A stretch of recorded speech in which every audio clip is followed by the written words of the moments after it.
dans un contexte de pénurie de main-d'œuvre où il est difficile de trouver des ouvriers et des contremaîtres, nous devons refuser des commandes? Comment être efficace avec moins de personnel? Ça, on voit ça là, dans la majorité des entreprises manufacturières. C'est la situation de tout le monde ces temps-ci. C'est super, le marché, il est effervescent.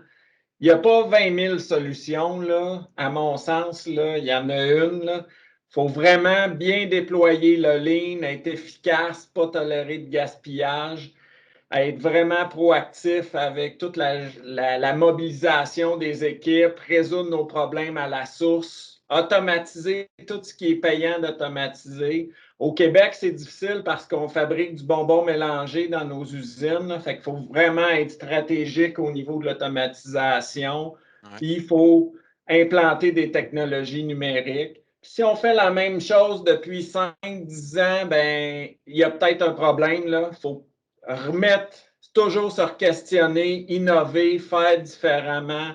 Puis il n'y a pas vraiment d'autre solution que d'être proactif et de bien utiliser tous ces outils-là. Là.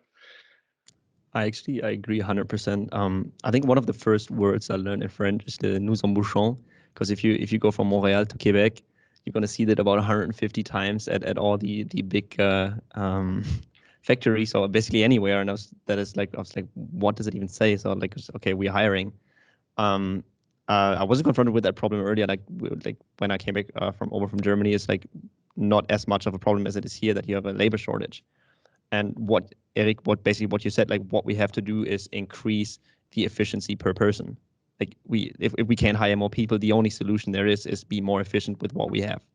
And I think what you said, digital, like the solution numérique, that is definitely going to help, but it might take a little bit more time to implement depending on what kind of solution you're looking for.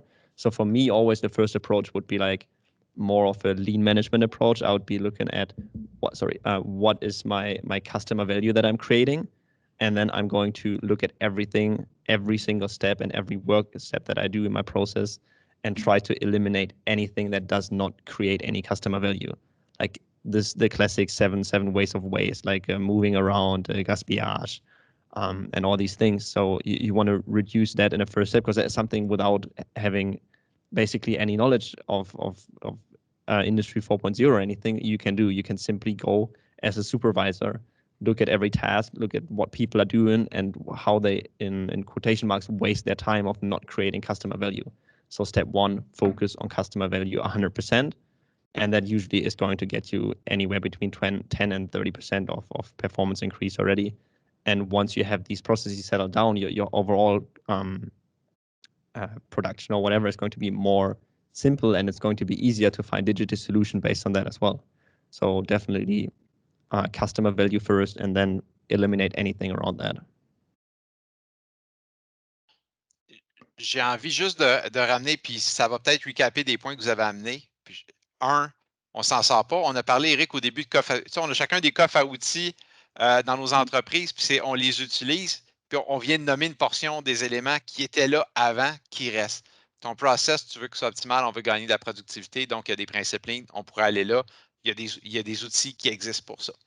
Le 4.0, avant, on disait que ça prend des outils au soutien des équipes. C'est juste que le 4.0 nous amène des opportunités extraordinaires qu'on n'avait pas avant, qui peuvent nous permettre d'être plus productifs, oui. Mais on parlait aussi, puis je pense qu'on en parle tout le monde de plus en plus au niveau comportement, ou à quel point ça améliore la vie des gens. Ça doit améliorer la vie de nos équipes, puis ça doit nous aider en tant que gestionnaire à créer du temps de qualité avec les joueurs. Parce que si on se projette en avant, puis que vous embarquez dans le 4.0, puis j'espère que notre industrie va embarquer parce qu'on en a besoin, puis que les gens ont maintenant du data supplémentaire et sont plus imputables, ben moi, si mon mode de gestion est en mode supervision, boss qui check, par rapport à une nouvelle génération, on va l'échapper. Il faut qu'on réussisse à prendre le 4.0 pour la productivité, mais aussi pour changer puis nous donner du temps de qualité d'interaction. Je vais aller plus loin. Plus je suis imputable en tant qu'employé, moins j'ai besoin de te voir comme boss. Ça veut dire que j'ai moins d'interaction. Quand j'en ai une, j'en veux une de qualité. Je vais avoir envie de faire partie de la gang puis sentir que j'étais à la bonne place puis je crée de la valeur. Fait qu'il ne faut tellement pas l'oublier. on ne veut pas perdre nos joueurs, surtout quand on les a formés et qu'on a créé de l'expertise. Ils valent beaucoup. J'ose pas utiliser le mot ressources, c'est peut-être pas le bon mot utilisé. Donc, mais je veux dire, c'est des bons contributeurs dans nos équipes.